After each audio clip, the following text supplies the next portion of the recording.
So, what does it really mean to spend nearly 3 decades building a life in a new country, to find it's a place of both incredible opportunity and some really deep disappointment? Today, we're diving into the personal and pretty provocative reflections of Ali Urgan, a Turkish immigrant in Canada. Okay, right out of the gate, Ali Urgan wants to make one thing absolutely clear. This is not some tourist guide. This is the raw, unfiltered story of a life that has been fully lived here. He's talking about the tears, the laughter, the hard work, the sickness, the taxes, all of it. These are truths that were earned, one day at a time, over 28 years. So you have to wonder, what makes someone leave everything they know behind and step into the great unknown? Well, for Urgan, the answer isn't just about economics or politics. It's something much deeper. It's about the human spirit. See, for him, travel isn't just about seeing new things. It's actually a journey inward. It's this fundamental curiosity we all have that pushes us to explore. And in doing so, we don't just find new places. We find ourselves. We discover our own truth. And believe me, this guy is not just any traveler.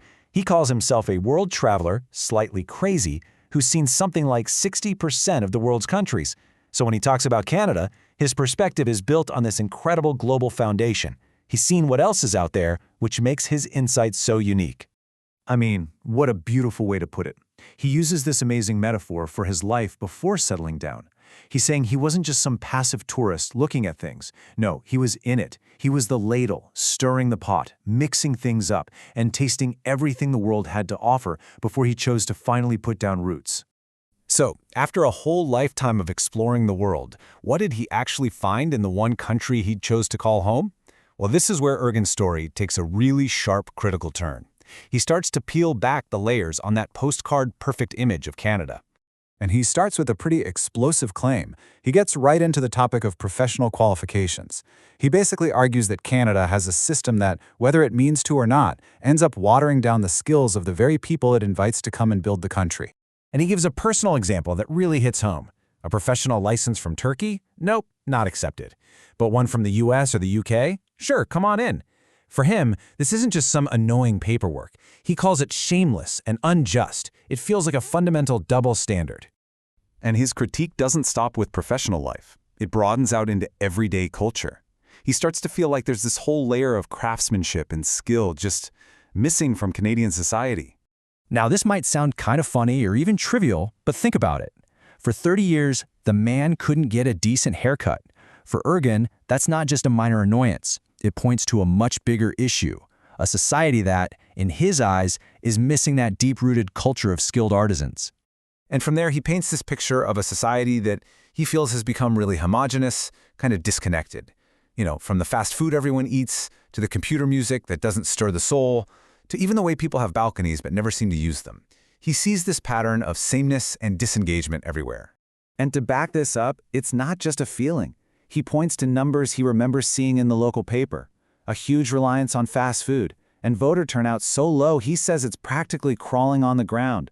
To him, these aren't just stats on a page, they're symptoms of a widespread apathy.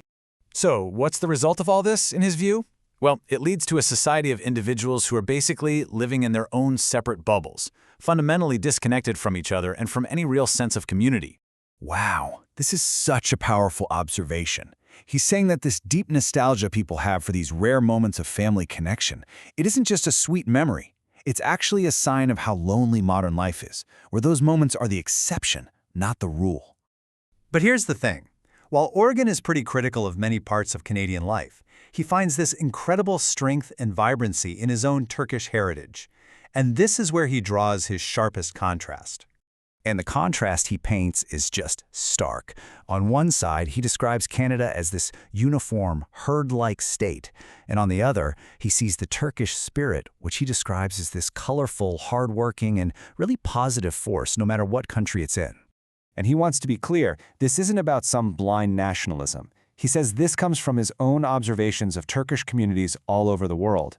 He sees this unique resilience, this spirit that he feels adds something valuable and positive to any society it becomes a part of. So you listen to all this criticism, right? And you have to be wondering what's his final advice to other Turks who are thinking about moving to Canada. You'd probably expect him to say, don't do it, but his conclusion is way more complicated than that. Incredibly, after everything he said, his message isn't stay away, it's come. He actually invites people to come and live their own destiny. He believes the value is in the journey itself, that by facing these new realities, you might actually discover a deeper appreciation for the things you left behind and for who you truly are. And really, this is his final point. His truth is his truth. It might not be your truth. No article, no explainer, no one can tell you what your life in a new country will be. The only way to really know is to go and live it for yourself. Urgan's incredibly personal story leaves us with some much bigger questions to think about. Given how much pride he takes in his heritage, it makes you wonder, what is the contribution of Turks in Canada to the country as a whole? And thinking about his comments on political apathy, is there a strong Turkish lobby in Canada? Is the community's voice being heard in the halls of power? But maybe the biggest question his raw, honest story leaves us with is this. Do you have a brighter idea for Turkish-Canadian friendship? How can these two cultures better understand each other? It's something for all of us to think about.